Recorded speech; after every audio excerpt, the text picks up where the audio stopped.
बहुत समय पहले की बात है। एक बंजारा और उसकी पत्नी कमाने के लिए अपने राज्य से दूसरे राज्य में जा रहे थे। जब वह दूसरे राज्य की सीमा में पहुंचे तो उन्हें रास्ते में कुछ डाकू मिल गए और उन डाकुओं ने उस बंजारे और उसकी पत्नी के पास जो कुछ भी था वह सब कुछ लूट लिया। और इस तरह बंजारा और उसकी पत्नी को डाकुओं ने भिखारी बना दिया। इसके बाद डाकुओं का गिरोह वहां से चला गया, लेकिन बंजारा और उसकी पत्नी लूटने के बाद चिंता में पड़ गए और सोचने लगे कि आगे क्या किया जाए। एक अनजान शहर में दोनों का बुरा हाल हो गया, क्योंकि अनजान शहर में पैसा ही सब कुछ होता है।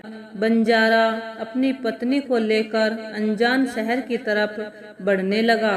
उसे यह चिंता खाई जा रही थी कि अब मैं व्यापार करूं तो कैसे। वह इसी चिंता में चला ही जा रहा था कि उसे नगर के बाहर एक साधु की कुटिया दिखाई दी। वह बंजारा अपनी पत्नी को लेकर कुटिया की तरफ चल दिया। जब वह कुटिया के पास पहुंचा तो उसे वहां एक साधु मिले जो अपने शिष्यों को शिक्षा दे रहे थे।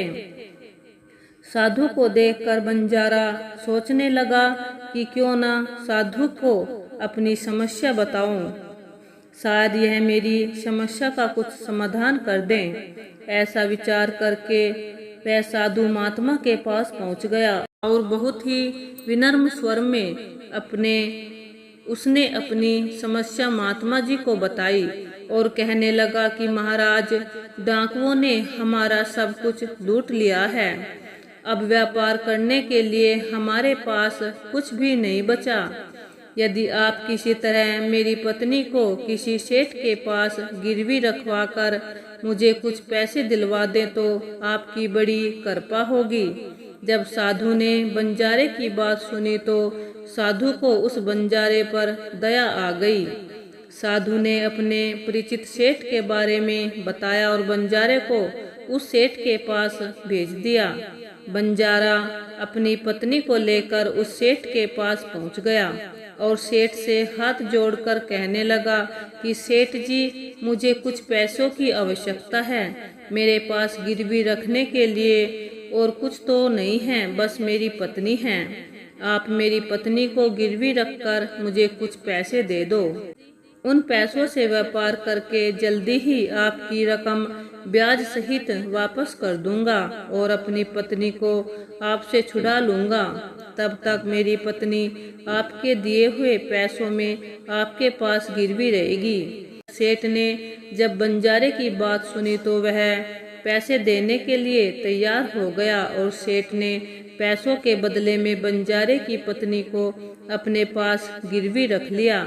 बंजारा सेठ के पास अपनी पत्नी को गिरवी रखकर और सेठ से कर्ज लेकर व्यापार करने के लिए चला गया। बंजारे ने उन रुपयों से प्याज का व्यापार शुरू कर दिया।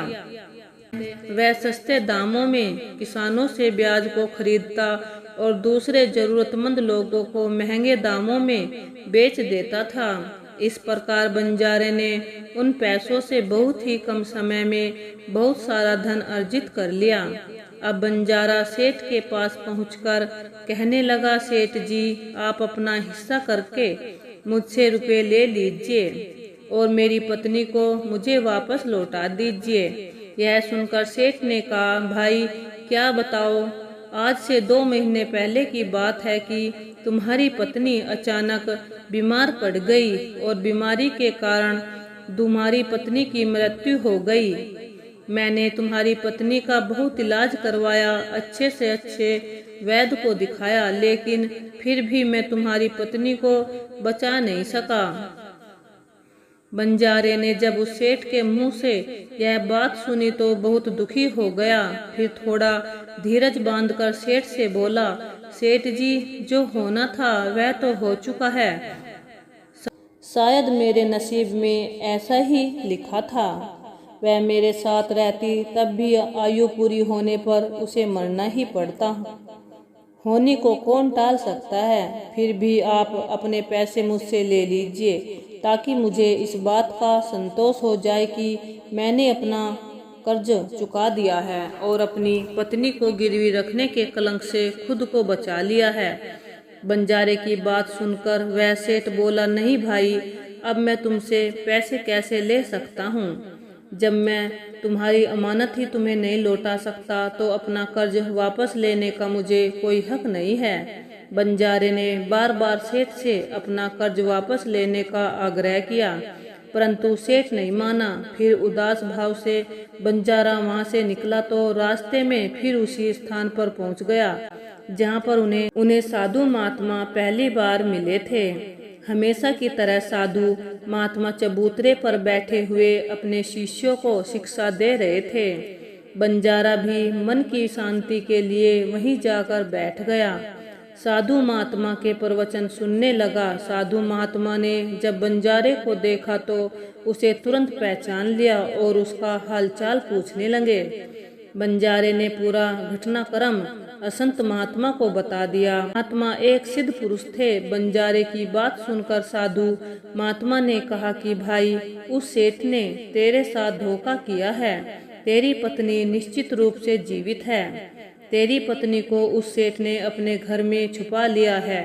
अब ऐसा करो, तुम यहाँ के राजा के पास चले जाओ और राजा के दरबार में जाकर प्रार्थना करना कि साहब, मेरी पत्नी को सेठ से दिलवा दो, क्योंकि इस नगर का राजा बहुत ही बुद्धिमान व्यक्ति है। वह निश्चित ही तुम्हारी पत्नी को उस सेठ पर जोर डालकर दिलवा देगा। अब दरबार में ही तुम्हारा फैसला होगा। साधु महात्मा की बात मानकर बंजारा राजा के दरबार में पहुंच गया और राजा के दरबार में पहुंचकर राजा से गुहार लगाने लगा कि महाराज, मेरी पत्नी को सेठ से मुझे दिलवा दीजिए। राजा ने सेठ को बुलाया और पूछा कि क्या यह बात सच है कि बंजारा कुछ रुपयों के बदले में अपनी पत्नी को तुम्हारे पास गिरवी रखकर गया था? सेठ ने स्वीकार करते हुए कहा, हाँ राजन, बंजारे की यह बात बिल्कुल सच है। राजा ने फिर कहा कि तुम इसकी पत्नी को लौटा क्यों नहीं रहे हो? राजा की बात सुनकर सेठ बोला, कैसे लौटाऊं महाराज? मैंने इस बंजारे को बता तो दिया था कि आज से 2 महीने पहले इसकी पत्नी की मृत्यु हो चुकी है। महाराज, अब मैं यमराज के पास जाकर तो इसकी पत्नी को वापस ला नहीं सकता।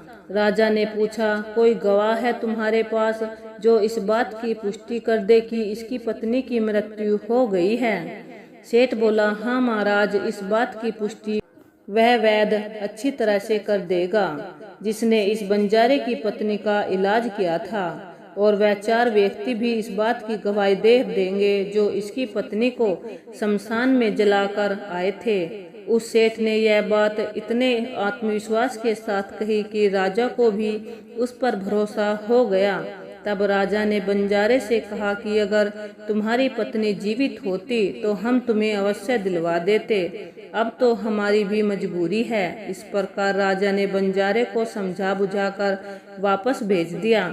बंजारा फिर से साधु महात्मा के पास पहुंचा और जो कुछ भी दरबार में राजा और सेठ ने कहा वह सारी बातें महात्मा को बता दी। यह सब सुनकर महात्मा ने कहा कि मैंने राजा को इतना विवेकहीन नहीं समझा था। मुझे दुख है कि उसने तुम्हारे साथ न्याय नहीं किया। उस राजा ने सेठ की बातों पर यकीन कर लिया और तुम्हें समझा बुझाकर मेरे पास वापस भेज दिया। अब तुम मेरी एक बात सुनो। तुम एक बार फिर से राजा के पास जाओ और उससे कहना कि सिर्फ 2 घंटे के लिए वह अपनी राजगद्दी पर मुझे बैठने का अधिकार दे दे। तब मैं राजा को बताऊंगा न्याय कैसे किया जाता है और न्याय किसे कहते हैं। वह बंजारा एक बार फिर से राजा के दरबार में पहुंचा और जैसे उसे साधु महात्मा ने कहा था उसने राजा से कह दिया। राजा ने बंजारे की यह बात सुनी तो सुनकर राजा ने बंजारे से कहा कि मुझे 2 घंटे के लिए राजगद्दी छोड़ने में कोई ऐतराज नहीं है। यदि ऐसा करने से तुम्हें न्याय मिल जाएगा तो मैं 2 घंटे के लिए अपनी राजगद्दी छोड़ दूंगा। तुम उन महात्मा को राज दरबार में ले आओ। राजा की यह बात सुनकर बंजारा साधु महात्मा के पास गया और साधु महात्मा को राज दरबार में ले आया।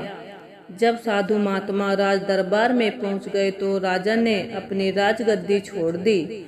महात्मा के राजगद्दी पर विराजमान होते ही महात्मा के सामने सेठ को प्रस्तुत किया। महात्मा ने सेठ से पूछा कि 2 महीने पहले बंजारे की पत्नी मर गई, क्या तुम्हारे पास इस बात का कोई सबूत है?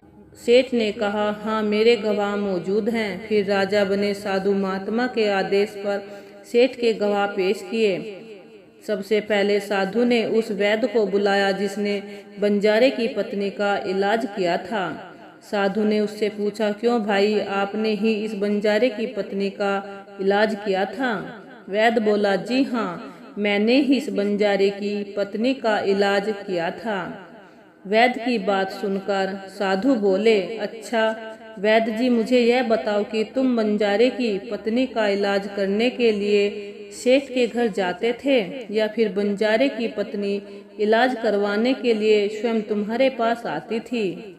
राजा बने साधु महात्मा की बात सुनकर वैद्य राजा से बोला, महाराज, सेठ जी मेरे पास स्वयं आकर दवा ले जाते थे।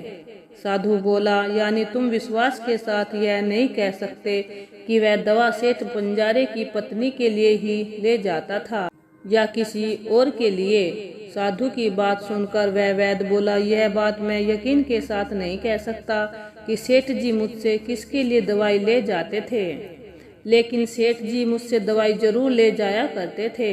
वैद्य की बात सुनकर वह साधु बोला, इसका मतलब तो यही हुआ कि तुम मरीज को बिना देखे ही दवाइयाँ दे देते हो।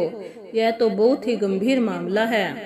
तुम दवा के स्थान पर किसी को जहर भी दे सकते हो और हो सकता है कि तुम्हारे दिए हुए जहर से ही इस बंजारे की पत्नी की मृत्यु हुई हो। साधु की यह बातें सुनकर वैद्य का चेहरा डर के मारे पीला पड़ने लगा और वह भरे स्वर में बोला, नहीं हुजूर, ऐसा हरगिज नहीं हो सकता। मैं अपने किसी मरीज को दवा के बदले जहर क्यों दूंगा? इस तरह से तो मेरी सारी प्रतिष्ठा ही दांव पर लग जाएगी। वैद्य की बात सुनकर वह साधु महात्मा बोला, अब तो तुम ऐसा ही कहोगे। मैं तुम्हें अपने कर्तव्य के प्रति लापरवाही करने के लिए और एक मरीज के जीवन से खिलवाड़ करने के लिए अपराध में 50 कोड़े लगाने का आदेश देने जा रहा हूँ। इसके बाद ही तुम्हारा मुंह काला करके सारे नगर में भी घुमाया जाएगा। अब तुम ही सोच लो कि सच बोलोगे या फिर मैं सैनिकों को तुम्हें गिरफ्तार करने का आदेश दूं। यह सुनकर वैद्य का शरीर कांपने लगा और वह साधु के चरणों में जा गिरा और बोला, हुजूर, मुझे माफ कर दीजिए। मैं स्वीकार करता हूँ कि मैंने सेठ के बताए किसी भी मरीज का कोई इलाज नहीं किया। सेठ ने तो मुझे 1000 रुपए दे दिए थे और कहा था कि यदि गवाही की आवश्यकता पड़े तो ऐसा कहकर उसके पक्ष में गवाही दे दे। बस मेरा इतना ही अपराध है कि मैंने लालच में आकर इस सेठ का प्रस्ताव स्वीकार कर लिया। राजा बने साधु महात्मा ने कहा कि कुछ भी हो, अपने अपराध तो किया ही है, इसीलिए मैं तुम्हें झूठी गवाही के इनाम में 10 कोड़े लगाने का आदेश देता हूँ। साधु महात्मा के आदेश का राजा के सैनिकों ने तुरंत ही पालन किया और सैनिकों ने तत्काल ही वैद्य को पकड़ लिया और भरे दरबार में उसे कोड़े लगाने लगे। पहला कोड़ा लगते ही वह जोर से चिल्ला पड़ा और कहने लगा, महाराज, मुझ पर रहम कीजिए, मैं मर जाऊंगा। हर कोड़े के साथ उसके गले से करुणामय आवाजें निकल रही थी। वैद्य के साथ साथ ऐसा होते हुए देखकर सेठ के गवाह के तौर पर बुलाए गए उन चारों व्यक्तियों के कलेजे कांप गए जिन्होंने बंजारे की पत्नी को शमशान ले जाकर जलाने की बात कही थी। अब बारी उन चारों गवाह की आई। साधु महात्मा ने उनसे पूछा कि तुम लोगों का कहना है कि तुम चारों ने इस बंजारे की पत्नी का शव ले जाकर शमशान में उसे जलाकर आए हो। मुझे यह बताओ कि अंतिम संस्कार से पहले जब शरीर का स्नान कराया जाता है फिर उसे कफन में लपेटकर धरती पर रखा जाता है। स्नान के दौरान क्या तुमने उस स्त्री का मर्त शरीर देखा था? यह सुनकर उस सेठ के चारों गवाह कहने लगे, नहीं हुजूर, नहीं हुजूर, उसका मर्त शरीर तो हमने देखा ही नहीं था। जब सेठ जी ने अर्थी तैयार कर ली थी उसके बाद ही हम उसे शमशान में ले गए। और उसे जला आए थे। उन चारों गवाह की बात सुनकर वह साधु महात्मा बोले कि तुमने यह जानना भी उचित नहीं समझा कि उस अर्थी में कोई मृत मनुष्य लेटा है या कोई जीवित व्यक्ति। कहीं ऐसा तो नहीं किसी जहरीले पदार्थ से बेहोश कोई व्यक्ति उस अर्थी में लेटा दिया हो और तुम उसे शमशान में ले जाकर जलाकर आ गए। यह तो एक बहुत ही गंभीर अपराध है। इसके लिए तुम लोगों को मृत्युदंड की सजा भी दी जा सकती है। वह चारों गवाह वैद्य की पिटाई देखकर पहले से ही भयभीत हो गए थे। जब उन्होंने साधु महात्मा के मुख से मृत्युदंड की बात सुनी तो उन सभी के हाथ पांव मानो बिल्कुल ही ठंडे पड़ गए। जैसे ही साधु महात्मा ने सेठ की तरफ देखा तो सेठ का चेहरा घबराकर डर की वजह से काला पड़ गया।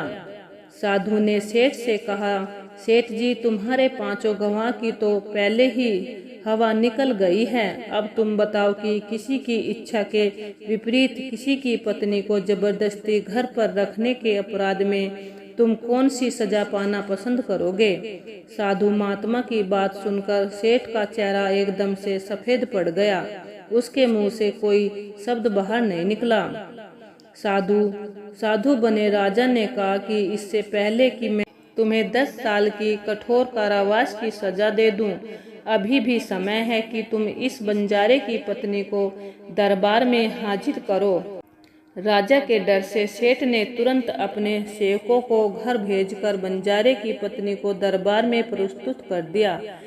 साधु ने बंजारे को उसकी पत्नी सौंप दी और सेठ को षड्यंत्र रचने और झूठी गवाही देने के अपराध में 6 महीने के कैद की सजा सुना दी। उन चारों गवाहों को 100 कोड़े मारने की सजा दे दी, जिन्होंने बंजारे की पत्नी का शव शमशान में ले जाने की झूठी गवाही दी थी। यह देखकर राजा चकित रह गया और साधु के सामने हाथ जोड़कर बोला, महात्मा जी, आप धन्य हैं। आपने मुझे सिखा दिया है कि न्याय कैसे किया जाता है।